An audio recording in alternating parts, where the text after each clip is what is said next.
I'm LJ Gonzalez and you're watching PBA Drop Room TV.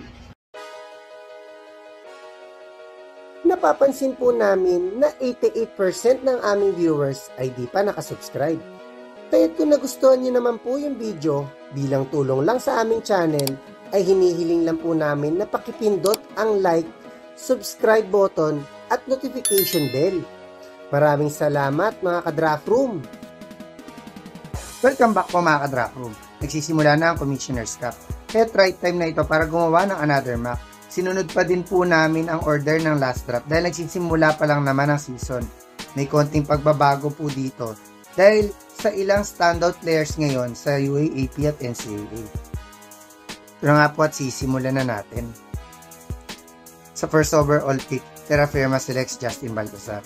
Available pa ang NBA G League guard na si Cedric Barefield. Ngunit nasa lineup pa naman currently ng Jeep ang isa pang NBA G League guard na si Stephen Holt. Kaya pwedeng gamitin naman ni Coach Cardell ang pick na to sa top big man na si Justin.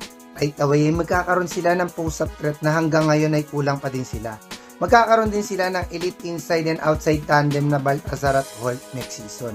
Imagine na lang kung gaano ka-intimidating ang young shot blocking tandem ng Baltazar at Carino.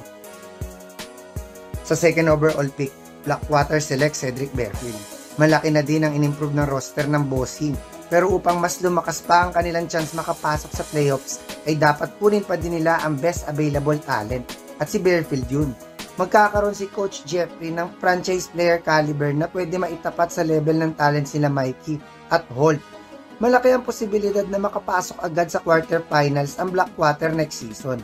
Pwede din maging isa sa best wing tandem sa PBA ang Swerte at Barefield. Sa third overall pick, Raynor Shine selects Robin Duncan. Nakuha na ni Coach Yeng ang mga big man na inaasam niya last draft. Kaya pwede niya naman gamitin ito sa best available wing at si Duncan yun. Nagkakaedad na si Norwood at James Yap. Kaya right timing na ito para kumuha ng successor nila. Most likely ay mag-fit naman ang aggressive at bully ball style of play ni Duncan sa Elastic Painters. Dahil ang mga gaya niyang buo ang loob at handang makipagpalitan ng muka ang mga nagtatry sa sistema ng Ross. Sa fourth pick ng first round, Phoenix selects Will Gozum. Isa ang Super LPG Masters sa may weakest big man rotation sa PBA ngayon. Kahit upang ma-upgrade ito, ay pwedeng kunin nila dito si Gozum. Bukod sa inside presence na madadalhin ko sa Phoenix, ay may reliable outside shooting din ito, gaya ng mga big man ngayon ng Super LPG Masters. Possible din na sa unang season pa lang ni Will, ay gawing starter na siya ni Coach Jamike. Imagine na lang kung gaano ka-imposing ang pwedeng maging big man tandem ng Perkins at Gozum. Sa fifth pick, Northport selects Lawrence Domingo. Recently, ang mga nagtatride sa sistema ng Batang Pier ay ang mga hustle o energy players, gaya nila JM Calma sa 2022 draft at si Cade Flores naman sa 2023 draft. Kaya't kung makukuha nila si Domingo dito, ay mas dadami ang mga elite rebounder na poproblemahin ng mga opposing teams ng Northport. Magiging good problem kay Coach Bonitan ang magiging loaded young forward rotation ng Lucero Flores at Domingo. Sa 6th pick ng first round, NLEX selects CJ Lane. Isa na ang Road Warriors sa may smallest rotation ng center ngayon sa PBA. Ang 6'7" na si Adamos na ang tallest player sa kanilang roster. Kaya upang medyo tumangkad ang kanilang frontline ay pwedeng kunin nila dito ang 6'10" Phil-Am na si CJ. Most likely ay maging isa siya sa main big man ni Coach Frankie Lim na aasahan makatapat kila Junmar, Sanggalang at Japet. Sa 7th pick, Converge selects Evan Nelly. Malaking kawalan talaga ang iniwang starting point guard slot ni Maverick Anisi. Bukod pa dyan ay siya din ang kanilang top scorer last season. Kaya't saktong gamitin ni Coach Aldin ang pick na to sa high IQ court general na si Evan Nelly. Recently ay nagre-rebuild din talaga ang Fiber Rexers na mga young prospects. Most likely ay di agad malaki ang maging impact ni Evan sa PBA. Pero di rin ako magugulat kung maging starter na siya ng Converge sa kanyang rookie season pa lang. At i-consider na ni Coach Ayo maging point guard of the future ng team. Sa 8th pick ng first round, Meralco selects Justin Gutang. Recently ay di nakakapasok ng finals ang Bolts. At para sa fresh start, ay dapat magdagdag uli sila ng young blood sa kanilang roster. at pwedeng gamitin nila ang pick na to sa elite scorer na si Gutang. Magiging malaking upgrade ito sa wing rotation ni Coach Trillo. Bukod pa dyan ay may makakatuwang din si Newsam magtimon para sa Meralco. This 9 pick ay original sa token text, pero dahil sa Simon Enciso trade ay sa Blackwater na ngayon. At ang pick nila dito ay si Kobe Paras. Kahit nakuha na nila earlier this draft, ang best prospect sa class na ito ay dapat gamitin pa din nila ang pick na to sa best available talent regardless of position. At si Paras yun. Dahil bukod sa mas dadami na ng elite scorer ang bossing, ay mas tatangkad din ang kanilang wing rotation. Imagine na lang kung gaano ka-versatile ang magiging young, tall wing tandem ng David at Paras. Sa 10th pick ng first round, Magnolia selects Jerome Lastimosa. Currently ay medyo bumaba ang draft stock ni Jerome dahil sa kanyang ACL injury. Bukod pa dyan ay pwedeng malalim ang draft na to, kaya posibleng umabot dito ang talented point guard. Pero once makarecover na si Jerome ay magkakaroon ng possible best point guard rotation sa buong PBA si Coach Chito ng Baroka, Halalon at Lastimosa. Sa 11th pick, Ginebra select CJ Cancino. Alam naman natin kung gaano ka-loaded ang lineup ng Gin Kings. At posibleng after ng draft na ito ay nakabalik na si Jeremiah Gray. Pero mahirap palagpasin dito kung available pa ang all-around shooting guard na si CJ. Bukod pa dyan ay pwedeng mag-fit ang kanyang style of play sa sistema ni Coach Jim.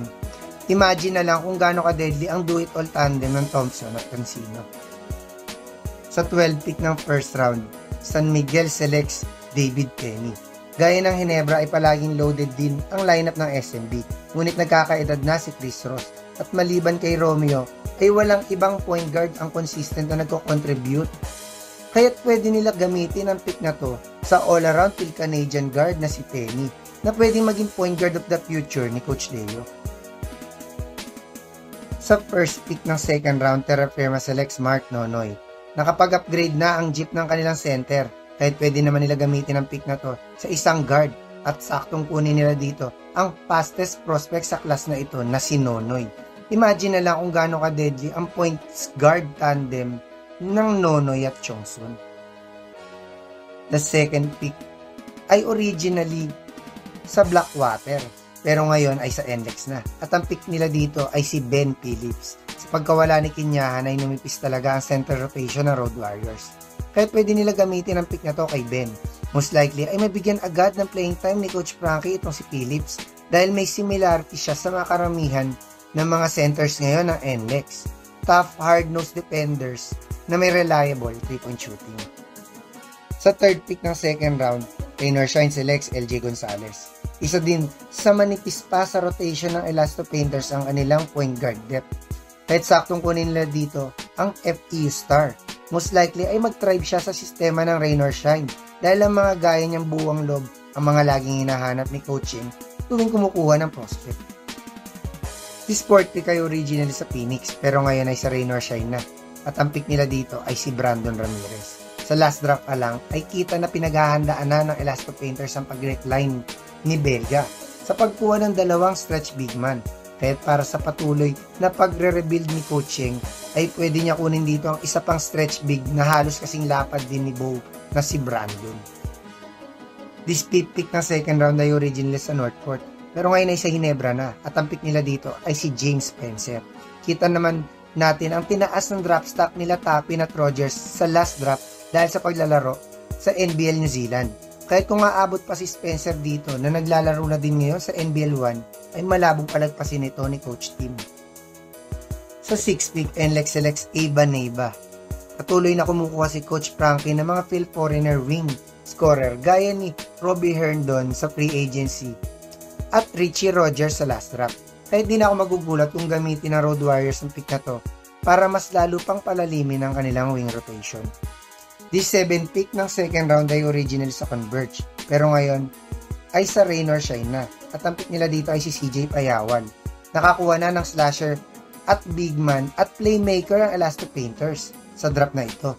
Kaya pwede naman nila gamitin ito sa isang shooter at pwedeng ang tall wing na si Payawan. Sa 8th pick, Meralco selects Vince Magbuhos. Maliban sa wing rotation, dapat din palalimin ng Bolts ang kanilang big man depth para makakompete uli sa mga powerhouse team sa PBA. Magiging solid addition talaga ang stretch big man na si Magbuhos sa rebuilding team ni Coach Trillo. This 9 pick ng second round ay originally sa Token Text, pero ngayon ay sa Blackwater na, at ang pick nila dito ay si Pau Habilionar. Last time na kumuha ng letran big man ng bossing ay naging steal of the draft ito na si Ato Ular. Kaya pwede nila i-consider dito ang another letran big man na si Habilionar na may hustle din gaya ni Ato. Sa 10th pick, Magnolia selects Mike Malonzo. Hindi na tayo sure kung gagamitin pa ng Chicken Templados ang pick na to. Pero kung sakali man kumuha pa sila dito, ay pwedeng si Malonzo yun na may napakalaking similarities kay Jackson Portus. Sa 11th pick ng second round, Ginebra selects Tsutomu Tateshi. Kilala si Coach Tim sa pag-experiment sa draft ng pagkuha ng mga project big man gaya nila Jericho De Guzman at Ken Holmquist. Kahit posibleng kunin niya dito ang 6'9" shooter na si Tateshi na naglalaro currently sa Japan. This last pick ng second round ay original sa San Miguel, pero ngayon ay sa Converge na. At ang pick nila dito ay si Dave Ando. Maliban sa mga guards ay nagre-rebuild din si Coach Ayo sa kanyang mga big man. Kahit saktong gamitin niya ito sa 6'7" na si Ando, nakabisado na ang kanyang sistema. Sa next mock po ay susunurin na namin ang current standing ng PBA. Kaya't mababago po for sure itong ating order. Pati na din ang ating mga prospects ay expect natin na may tataas ang mga draft stocks dahil malapit na matapos ang UAAP at NCAA. Hanggang sa susunod na lang po mga ka-draft room.